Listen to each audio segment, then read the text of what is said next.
ನಮಸ್ಕಾರ.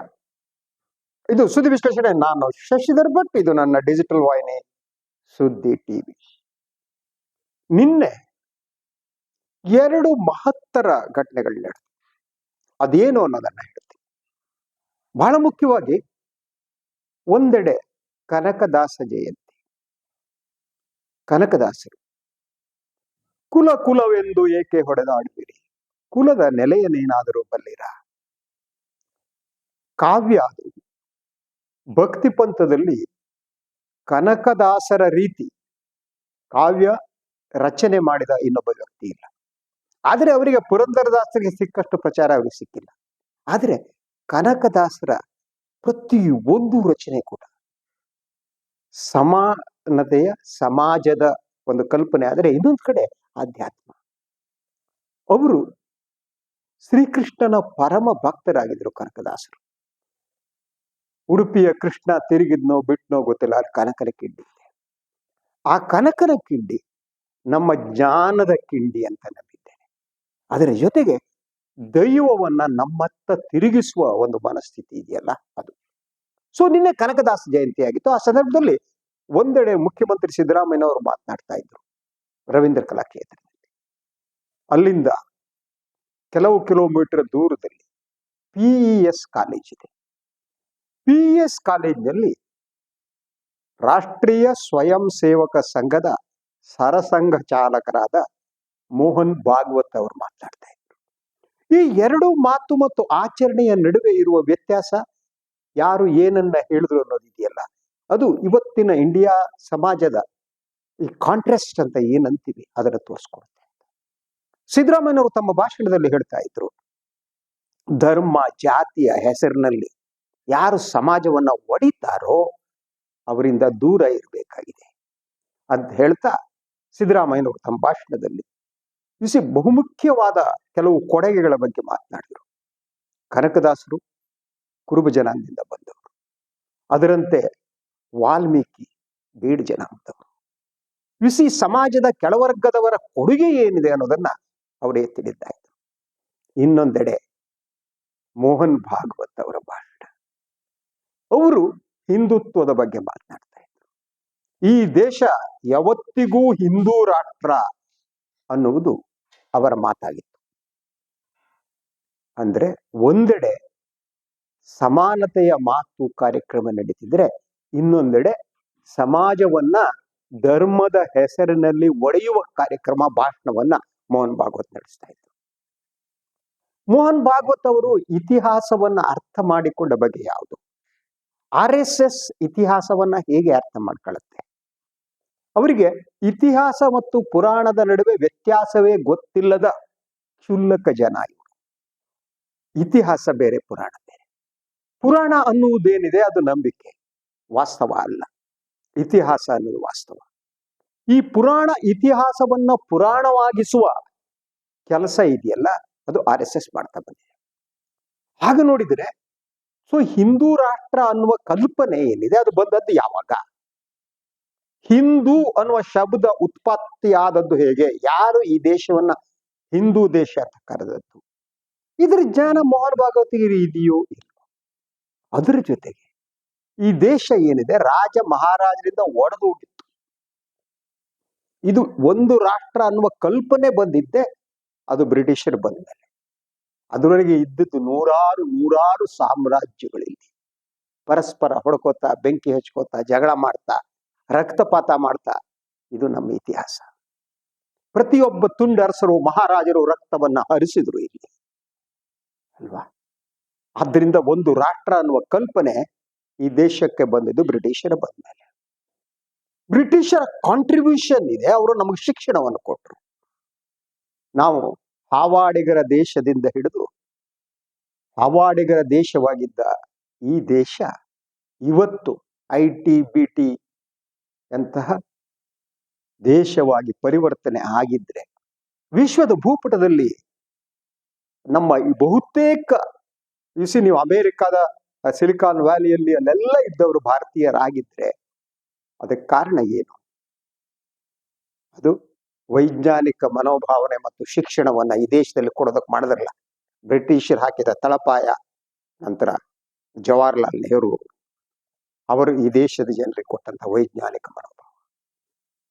ಒಂದೆಡೆ ಈ ಮೂಲಕ ನಾವು ಈ ಹಂತಕ್ಕೆ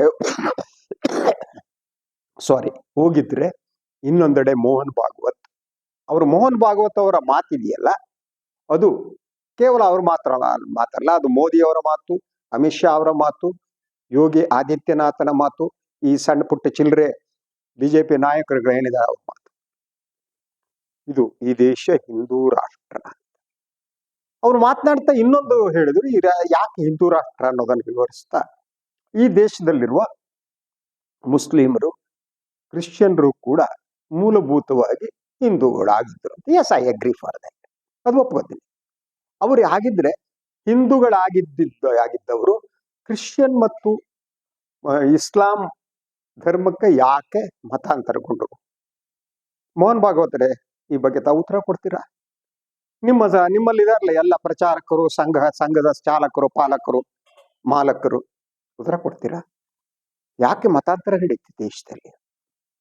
ಯಾಕೆ ಇವತ್ತಿಗೂ ಮತಾಂತರ ನಡೀತಾ ಇದೆ? ಯಾಕೆ? ಅದಕ್ಕೆ ಈ ಪ್ರಶ್ನೆಗೆ ಉತ್ತರ ಬೇಕಲ್ಲ. ಯಾಕೆ ಮತಾಂತರ? ಒಂದು, ಹಿಂದೂ ಧರ್ಮ ಅಂತ ನೀವೇನು ಹೇಳ್ತೀರಿ, ಈ ಧರ್ಮದ ಒಳಗಡೆ ಇರುವ ತಾರತಮ್ಯ, ಜಾತೀಯತೆ, ಇದು ಎಲ್ಲದರ ಕಾರಣದಿಂದಾಗಿ ಸಮಾಜದ ಕೆಳವರ್ಗದ ಜನ ಭ್ರಾತೃತ್ವಕ್ಕಾಗಿ ಇಸ್ಲಾಂ ಧರ್ಮಕ್ಕೆ ಪರಿವರ್ತನೆ ಆದರು. ಹಾಗೇನೆ ಕ್ರಿಶ್ಚಿಯಾನಿಟಿಗೆ. ನಾನು ಬಹಳ ಸಂದರ್ಭದಲ್ಲಿ ಹೇಳ್ತೀನಿ, ಭಾರತದ ಭಕ್ತಿ ಪಂಥಕ್ಕೂ ಕ್ರಿಶ್ಚಿಯಾನಿಟಿಗೂ ವ್ಯತ್ಯಾಸ ಇಲ್ಲ ಅಂತ. ಸೊ ಸಬ್ಮಿಷನ್ ಟು ಗಾಡ್ ಅನ್ನೋದೇನಿದೆಯಲ್ಲ, ಅದು ನಮ್ಮ ಭಕ್ತಿ ಪಂಥದಲ್ಲಿದ್ದದ್ದು. ಇವನ್ ಕನಕದಾಸರು ಸಬ್ಮಿಷನ್ ಟು ಗಾಡ್ ಅನ್ನೋದನ್ನ ನಂಬ್ತಾ ಇದ್ರು, ದೇವರಿಗೆ ಸಮರ್ಪಿಸಿಕೊಳ್ಳುವುದು. ಹಾಗೇನೆ ಕ್ರಿಶ್ಚಿಯಾನಿಟಿ ಕೂಡ ಅದನ್ನೇ ಹೇಳುತ್ತೆ. ಕ್ರಿಶ್ಚಿಯಾನಿಟಿಯಲ್ಲಿ ಮತ್ತೆ ನೋಡಿ, ಅವರ ವಾರದಲ್ಲಿ ಒಂದು ದಿನ ಕ್ರಿಶ್ಚಿಯನ್ರು ಹೋಗ್ಬಿಟ್ಟು ಪ್ರಾರ್ಥನೆ ಸಲ್ಲಿಸ್ತಾರೆ. ಉಳಿದ ದಿನ ತಮ್ಮ ಬದುಕನ್ನ ಕಟ್ಟಿಕೊಳ್ಳೋದಕ್ಕೆ ಹೋಗ್ತಾರೆ. ನಾವು ಹಂಗ್ ಮಾಡಲ್ಲ. ನಾವು ಕೇವಲ ಹಬ್ಬ ಹರಿದಿನಗಳಲ್ಲಿ ನಮ್ಮ ಬದುಕನ್ನು ಸಂಪೂರ್ಣ ಕಳೆದ್ಬಿಡ್ತೀವಿ. ಅಂದ್ರೆ ಧರ್ಮ ಅನ್ನುವುದು ನಮಗೆ ಭ್ರಮೆ ಅಂತ, ಅದೊಂದು ಅಪೀಮಾಗಿ ಬಳಸಲಾಗುತ್ತೆ ದೇಶದಲ್ಲಿ. ಧರ್ಮ ಅನ್ನುವುದು ಅಪೀಮ. ಆ ಕೆಲಸವನ್ನ RSS ಅಂತ ಸಂಘಟನೆಗಳು ಮಾಡ್ತಾ ಇವೆ. ಸೊ ಮೋಹನ್ ಭಾಗವತ್ ಮತ್ತು RSS ಸಂಘಟನೆ ಅವರು ಅಪಾಯಕಾರಿಯಾದ ಒಂದು ಮನಸ್ಥಿತಿಯನ್ನು ಹೊಂದಿವೆ. ಅವರ ಮನಸ್ಥಿತಿ ಅಪಾಯಕಾರಿಯಾದ. ಈ ದೇಶ ಹಿಂದೂ ರಾಷ್ಟ್ರ ಅಂತ ಹೇಳೋದಿದೆಯಲ್ಲ, ಆ ಮೂಲಕ ಅವರು ಈ ಏಕತೆ ಮತ್ತು ಅನೇಕತೆ ಇದರ ನಡುವಿನ ವ್ಯತ್ಯಾಸ ಇದೆಯಲ್ಲ, ಅದು ಏನು ಅನ್ನೋದನ್ನ ಮರೆ. ಅಂದರೆ ಇವರಿಗೆಲ್ಲರೂ ಒಂದು, ಈ ದೇಶದಲ್ಲಿ ಇದು ಹಿಂದೂ ರಾಷ್ಟ್ರ ಅಂದ್ರೆ ಧರ್ಮ ಹಿಂದೂ ಧರ್ಮ ಮಾತ್ರ. ಉಳಿದ ಧರ್ಮವನ್ನು ಅವರು ದ್ವೇಷಿಸ್ತಾರೆ, ಉಳಿದ ಧರ್ಮಗಳಿಗೆ ಬೆಂಕಿ ಹಾಕ್ತಾರೆ. ನಮ್ಮ ಧರ್ಮ ಮಾತ್ರ ಶ್ರೇಷ್ಠ. ಅವರ ಧರ್ಮ ಯಾವುದು ಈ ಶ್ರೇಷ್ಠತೆಯದ್ದು? ನಾನು ಈ ತಮ್ಮನೆಲ್ಲ ಒಂದು ಫೋಟೋ ಹಾಕಿದ್ದೇನೆ. ಮೋಹನ್ ಭಾಗವತ್ ಅವರು ಕೈ ಮುಗಿತಾ ನಿಂತಿದ್ದಾರೆ. ಅಲ್ಲಿ ಒಂದು 2-3 ಜನ ಈ ವೈದಿಕ ಪರಂಪರೆಯವರು ಕಾಣ್ತಾರೆ. ಅವರ ಜನಿವಾರ ಕಾಣುತ್ತೆ. ಮೋಹನ್ ಭಾಗವತ್ ಈಸ್ ರಿಪ್ರೆಸೆಂಟಿಂಗ್ ಜನಿವಾರ. ಅವರು ಪ್ರತಿನಿಧಿಸುವುದು ಜನಿವಾರವನ್ನು. ಜನಿವಾರ ಅನ್ನೋದನ್ನ ಕೇವಲ ನಾನು ದಟ್ ಒಂದು ನೂಲಾಗಿ ನೋಡ್ತಾರೆ, ಅದೊಂದು ಮನಸ್ಥಿತಿಯಾಗಿ ಪರಿಗಣಿಸ್ತಾ ಇದೆ. ದ ಸ್ಟೇಟ್ ಆಫ್ ಮೈಂಡ್ ಅಂತೀವಲ್ಲ, ಆ ಸ್ಟೇಟ್ ಆಫ್ ಮೈಂಡ್ ಅಲ್ಲಿ ಶ್ರೇಷ್ಠತೆ ಇದೆ, ಶ್ರೇಷ್ಠತೆಯ ಪರಿಕಲ್ಪನೆ. ಆದರೆ ನಿನ್ನೆಯ ದಿನ ಕನಕದಾಸರು ಸಮಾನತೆಯ ಬೋಧನೆ ಮಾಡಿದಂಥ ಮಹಾನ್ ಸಂತ, ಅವರ ದಿನಾಚರಣೆಯ, ಅವರ ಜಯಂತಿಯ ಸಂದರ್ಭದಲ್ಲಿ ಇನ್ನೊಂದೆಡೆ ಮೋಹನ್ ಭಾಗವತ್ ಅವರು ಯಾವ ಒಂದು ಸಂಸ್ಕೃತಿಯನ್ನ ಪ್ರತಿಪಾದಿಸ್ತಾರೆ, ನಂಬಿಕೆಯನ್ನು ಪ್ರತಿಪಾದಿಸ್ತಾರೆ ಅವರು, ಆ ನಂಬಿಕೆ ಅದು ಜನಿವಾರದ ನಂಬಿಕೆ ಆಗಿತ್ತು. ಅವರ ಮಾತು ಏನಿದೆ ನೋಡಿ, ಒಂದು, ಅವರ ಪ್ರಕಾರ ಹಿಂದೂ ಧರ್ಮವೇ ಶ್ರೇಷ್ಠವಾದ್ದು, ಉಳಿದ ಧರ್ಮಗಳು ಕನಿಷ್ಠ. ಧರ್ಮಗಳಲ್ಲಿ ಇದು ಶ್ರೇಷ್ಠ ಧರ್ಮ, ಇದು ಕನಿಷ್ಠ ಧರ್ಮ ಅಂತಿಲ್ಲ. ಎಲ್ಲ ಧರ್ಮವೂ ಸಮಾನ ದಾರಿಗಳು ಅಷ್ಟೇ. ನಾನನ್ನ ಬಹಳ ಸಂದರ್ಭದಲ್ಲಿ ಹೇಳ್ತಿರ್ತೀನಿ, ಉದಾಹರಣೆಯನ್ನು ಕೊಟ್ಟಿದ್ದೇನೆ 100 ಬಾರಿ. ಏನ್ ಗೊತ್ತಾ, ನಾನು ವಿಜಯನಗರದ ಹತ್ರ ಇರ್ತೀನಿ, ನಾನು ಮೆಜೆಸ್ಟಿಕ್ ಹೋಗ್ಬೇಕು, ನನಗೆ 3-4 ದಾರಿಗಳಿವೆ. ನಾನು ವಿಜಯನಗರದಿಂದ ಓಕ್ಳಿಪುರಂ ಮೂಲಕ ಮೆಜೆಸ್ಟಿಕ್ ಹೋಗ್ಬೇಕು. ಅದೆಲ್ಲ ರೈಟ್ ತಿರ್ಕೊಂಡು ನಾನು ಮೈಸೂರು ರೋಡ್ನ ಮೂಲಕ ಹೋಗಿ ಆ ಫ್ಲೈಓವರ್ ಹತ್ರ ಲೆಫ್ಟ್ ತಿರ್ಕೊಂಡು ಹೋಗ್ಬೋದು. ಬೇಡ ಇನ್ನೂ ಸ್ವಲ್ಪ ಸಮಯ ತಗೊಳ್ಳೋಣ ಅಂತಂದ್ರೆ ನಾನು ವಿಜಯನಗರ ಎಂಟ್ರೆನ್ಸಿಗೆ ಹೋಗ್ಬಿಟ್ಟು ಅಲ್ಲಿಂದ ನವರಂಗ್ ಹತ್ರ ಹೋಗಿ ರಾಜನಗರದ ಮೂಲಕ ಮೆಜೆಸ್ಟಿಕ್ ಹೋಗ್ಬೋದು. ಧರ್ಮಗಳು ಹಾಗೆ ಸರ್, ಧರ್ಮಗಳಂದ್ರೆ ಹಾಗೇನೆ, ಬೇರೆ ಬೇರೆ ದಾರಿಗಳಂತೆ. ಗುರಿ ಇದೆಯಲ್ಲ ಒಂದೇನೆ. ಯಾವುದು ಗುರಿ? ದೈವತ್ವೋ ದೇವರು ಅನ್ನೋದು ಗುರಿ, ಹೋಗಬೇಕಾದ ದಾರಿ. ಆದ್ರಿಂದ ಈ ದಾರಿ ಶ್ರೇಷ್ಠ, ಈ ದಾರಿ ಕನಿಷ್ಠ ಅಂತಿಲ್ಲ, ದಾರಿಗಳೆಲ್ಲ ಒಂದೇ. ಈ ಧರ್ಮಗಳು ಹಾಗೇನೆ, ಅದು ಒಂದೊಂದು ದಾರಿಗಳು. ಮತ್ತು ಎಲ್ಲ ಧರ್ಮದ ಒಳಗಡೆ ಇದೆಯಲ್ಲ, ಅಲ್ಲಿ ಪ್ಲಸ್ ಪಾಯಿಂಟ್ಸ್ ಮತ್ತು ಮೈನಸ್ ಪಾಯಿಂಟ್ಸ್ ಎಲ್ಲ. ಯಾಕಂದ್ರೆ ಧರ್ಮ ಅನ್ನುವುದೇನೆ ನಿಮ್ಮನ್ನು ಸ್ಟ್ಯಾಗ್ನೇಟ್ ಮಾಡ್ತಾ ಹೋಗುತ್ತೆ. ನಿಮ್ಮ ಪ್ರಶ್ನಿಸುವ ಗುಣವನ್ನ ಧರ್ಮ ಕಸಿದುಕೊಳ್ಳುತ್ತೆ. ಯಾಕಂದ್ರೆ ಅದು ನಂಬಿಕೆಯನ್ನ ಮೇಲೆ ನಿಂತಿರುತ್ತೆ. ಧರ್ಮಗಳು ನಿಂತಿರುವುದ ನಂಬಿಕೆ ಮೇಲೆ. ನೀವು ಪ್ರಶ್ನಿಸಿದ್ರೆ ಆ ಧರ್ಮ ನಿಮ್ಮನ್ನ ಧರ್ಮದ್ರೋಹಿ ಅನ್ನತ್ತೆ. ಇದು ಎಲ್ಲ ಧರ್ಮಗಳ ಅಪಾಯ. ಆದ್ರಿಂದ ಧರ್ಮ ಒಂದು ಕಾಲದ ಜೊತೆ ಮುಖಾಮುಖಿ ಆದ್ರೆ ಮಾತ್ರ ಅದಕ್ಕೆ ಪ್ರಸ್ತುತತೆ ಬರುತ್ತೆ. ಅದಿಲ್ಲದೆ ಪ್ರಸ್ತುತ ಅಲ್ಲ. ಬಹುತೇಕ ಧರ್ಮಗಳು ಯಾಕೆ ಪ್ರಸ್ತುತ ಅಲ್ಲ ಅಂದ್ರೆ ಅವು ನಿಂತ ನೀರಾಗಿವೆ, ಹರಿಯುವ ನದಿ ಆಗಿಲ್ಲ. ನದಿ ಹರಿದು ಸಮುದ್ರವನ್ನ ಸೇರುವಂತೆ ಧರ್ಮ ಸೇರಿಸ್ತಾ ಇಲ್ಲ. ಅದಕ್ಕೆ ಗುರಿ ಮುಖ್ಯ ಆಗಿಲ್ಲ. ಧರ್ಮಗಳಿಗೆ ಗುರಿ ಮುಖ್ಯ ಆದ್ರೆ ಆಗ ವರ್ತಮಾನ ಅದು ಬೇರೆ ರೀತಿ ಇರುತ್ತೆ. ಇವರಿಗೆ ಗುರಿ ಅನ್ನೋದು ಮುಖ್ಯ ಅಲ್ಲ, ದಾರಿ ಮಾತ್ರ ಮುಖ್ಯ. ಆದ್ರೆ ಗುರಿಯ ಬಗ್ಗೆ ಯೋಚನೆ ಮಾಡದೆ ದಾರಿಯ ಬಗ್ಗೆ ಯೋಚನೆ ಮಾಡೋ ಒಂದು ಮೂರ್ಖ. ಆ ಮೂರ್ಖತನ ಎಲ್ಲ ಧರ್ಮಗಳು ಒಳಗಡೆ ಇದೆ.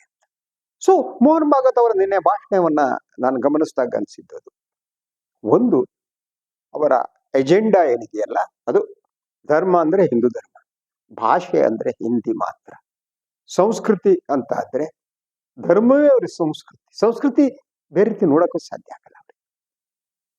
ಒಂದೇನೆ ಅಂದ್ರೆ ಅದರ ಜೊತೆಗಷ್ಟೇ ಅಲ್ಲ, ಆಹಾರ ಪದ್ಧತಿಯಲ್ಲಿ ಶ್ರೇಷ್ಠ ಕನಿಷ್ಠ ಅಂದ್ರೆ ಹೇಗೆ ವೈದಿಕ ಧರ್ಮ ಶ್ರೇಷ್ಠ ಮತ್ತು ಕನಿಷ್ಠದ ಮೇಲೆ ನಿಂತಿದೆಯೋ, ಮೋಹನ್ ಭಾಗವತ ಮನಸ್ಥಿತಿ ಕೂಡ ಮತ್ತು ಶ್ರೇಷ್ಠತೆ ಮತ್ತು ಕನಿಷ್ಠದ ನಡುವೆ ನಿಂತಿದೆ. ಅವರಿಗೆ ತಾವು ಶ್ರೇಷ್ಠ, ಉಳಿದವರು ಕನಿಷ್ಠ ಅಲ್ವಾ? ಅವ್ರ ಶ್ರೇಷ್ಠತೆಯಲ್ಲೂ ಕೂಡ ಬಹಳ ಕ್ಲಾಸಿಕ್ ಅದೇ ಗೊತ್ತಾ, ಅವರು RSS ಗೆ ಅವರು ಸರಸಂಘ ಚಾಲಕರೆಲ್ಲ ಬ್ರಾಹ್ಮಣರಾಗಿರ್ತಾರೆ. ಬ್ರಾಹ್ಮಣರಲ್ಲೂ ಕೂಡ ಚಿತ್ಪಾನ್ ಭಾವನರು ಶ್ರೇಷ್ಠ. ಯಾಕಂದ್ರೆ RSS ಅನ್ನ ದಟ್ ಸ್ಥಾಪನೆ ಮಾಡಿದವರು ಅವ್ರಿಗೆ ಚಿತ್ಪಾನ ಬ್ರಾಹ್ಮಣರು, ಅವ್ರದ್ದೇ ಸಂಘಟನೆ. ಆದರೆ ಈಗ ಎಲ್ಲೆಡೆ ಭ್ರಮೆಯನ್ನ ಬಿತ್ತುತ್ತಾ ಜನರನ್ನು ಮೋಡಿ ಮಾಡ್ತಾ ಮೋಸ ಮಾಡ್ತಾ ಅವರನ್ನ ಅಟ್ರಾಕ್ಟ್ ಮಾಡ್ತಾರೆ. ಈಗ ಅವರಿಗೆ ಪ್ರಭುತ್ವದ ಆಶೀರ್ವಾದ ಸಿಕ್ಕಿದೆ. ಅಂದ್ರೆ ಮೋಹನ್ ಭಾಗವತ್ ಆಗಲಿ ಮೋದಿ ಆಗಲಿ ಇವ್ರ ನಡುವೆ ಯಾವ ವ್ಯತ್ಯಾಸ ಇಲ್ಲ. ಅವರ ಎಜೆಂಡಾ ಒಂದೇನೆ. ಅವರ ಎಜೆಂಡಾ ದಟ್ ಮೂಲಭೂತವಾಗಿ ಈ ಶ್ರೇಷ್ಠತೆ, ಈ ಕಲ್ಪನೆ ಇದೆಯಲ್ಲ, ಅದು ಬಂದಿದ್ದು ಹಿಟ್ಲರ್ನಿಂದ. ಜ್ಯೂಸ್ ಯಹೂದಿಗಳಿಗೆ ಅಂತ ಶ್ರೇಷ್ಠತೆಯ ಭ್ರಮೆ ಇದೆ. ಸೊ ಈ ಶ್ರೇಷ್ಠತೆಯ ಭ್ರಮೆ ಈ ನೇತನ್ಯಾಹುನಂತವರು ತಂದು ಮುಂದುವರಿಸ್ತಾರೆ. ಆದ್ರಿಂದ ಇಸ್ರೇಲ್ನ ನೇತನ್ಯಾಹು ಏನಿದ್ದಾರೆ ಅವರಿಗೆ ಮೋದಿ ಅಂದ್ರೆ ಬಹಳ ಇಷ್ಟ. ಮೋದಿ ಅವರಿಗೆ ನೇತನ್ಯಾಹು ಅಂದ್ರೆ ಇಷ್ಟ. ಮೋಹನ್ ಭಾಗವತರಿಗೆ ಯಾರು ಇಸ್ರೇಲ್ಗಳ ಯಹೂದಿ ಬಹಳ ಇಷ್ಟ. ಯಾಕೆಂದ್ರೆ ಅವರು ಶ್ರೇಷ್ಠತೆಯಲ್ಲಿ ಭ್ರಮೆಯಲ್ಲಿ ಬದುಕ್ತಾರೆ ಮತ್ತು ಅವರು ಇನ್ನೊಂದು ಧರ್ಮದವರನ್ನ ಹತ್ಯಾಕಾಂಡ ಮಾಡ್ತಾರೆ, ಸಾವು ನಾಟ್ಯವಾಡುವಂತೆ ಮಾಡ್ತಾರೆ, ಜೀವಕ್ಕೆ ಬೆಲೆ ಇಲ್ಲದಂತೆ ಮಾಡ್ತಾರೆ. ಆದ್ದರಿಂದ ಇವರಿಗೆ ಅವರೊಂದು ಇಷ್ಟ, ಅವರಿಗೆ ಇವರು ಒಂದು ಇಷ್ಟ. ಸೊ ಮೋಹನ್ ಭಾಗವತರ ಭಾಷಣವನ್ನು ಕೇಳಿದಾಗ, ಅವರ ಮನಸ್ಥಿತಿಯನ್ನ ನೋಡಿದಾಗ ನನಗೆ ಹಿಟ್ಲರ್, ಮುಸ್ಸೋಲಿನಿ ಮೊದಲಾದವರು ನೆನಪಾಗ್ತಾರೆ. ಹಾಗೆ ನರೇಂದ್ರ ಮೋದಿ, ಅಮಿತ್ ಶಾ ಅವರು ಕೂಡ ನೆನಪಾಗ್ತಾರೆ. ನಾನು ಏನ್ ಹೇಳ್ಬೇಕು ಅನ್ನೋದನ್ನ ತಮಗೆ ತಲುಪಿಸಿದ್ದೀನಿ ಇವತ್ತು ಅಂದ್ಕೊಂಡಿದ್ದೀನಿ. ಎನಿವೆ, ಮತ್ತೆ ನಾನು ಇವತ್ತಿನ ಈ ಮಾತನ್ನ ಕನಕದಾಸರ ಆ ಒಂದು ಇದರೊಂದಿಗೆ ಮುಕ್ತಾಯ ಮಾಡ್ತೀನಿ. ಕುಲವೆಂದು ಏಕೆ ಹೊಡೆದಾಡುವಿರಿ, ನಿಮ್ಮ ಕುಲದ ನೆಲೆಯನ್ನೇನಾದರೂ ಬಲ್ಲಿರ. ಧರ್ಮ ಅಂತ ಏಕೆ ಹೊಡೆದಾಡುವಿರಿ, ನಿಮ್ಮ ಧರ್ಮದ ನೆಲೆಯನ್ನ ನೀವೇನಾದರೂ ಬಲ್ಲಿರ. ಮೋಹನ್ ಭಾಗವತರೇ, ಈ ಪ್ರಶ್ನೆಗೆ ನನಗೆ ಉತ್ತರ ಬೇಕು. ಇದು ಇವತ್ತಿನ ಸುದ್ದಿ ವಿಶ್ಲೇಷಣೆ. ಇನ್ನೊಂದು ವಿಚಾರದಾಗ ಮತ್ತೆ ಬರ್ತೀನಿ. ನಾನು ವಾಹಿನಿಯನ್ನು ಲೈಕ್ ಮಾಡಿ, ಸಬ್ಸ್ಕ್ರೈಬ್ ಮಾಡಿ, ಬೆಲ್ ಐಕಾನ್ ಪ್ರೆಸ್ ಮಾಡೋದಕ್ಕೆ ಮರಿಬೇಡಿ. ಹಾಗೆ ಸಾಧ್ಯ ಆದರೆ ಸಹಾಯ ಮಾಡಿ. ಎಲ್ಲರಿಗೂ ನಮಸ್ಕಾರ.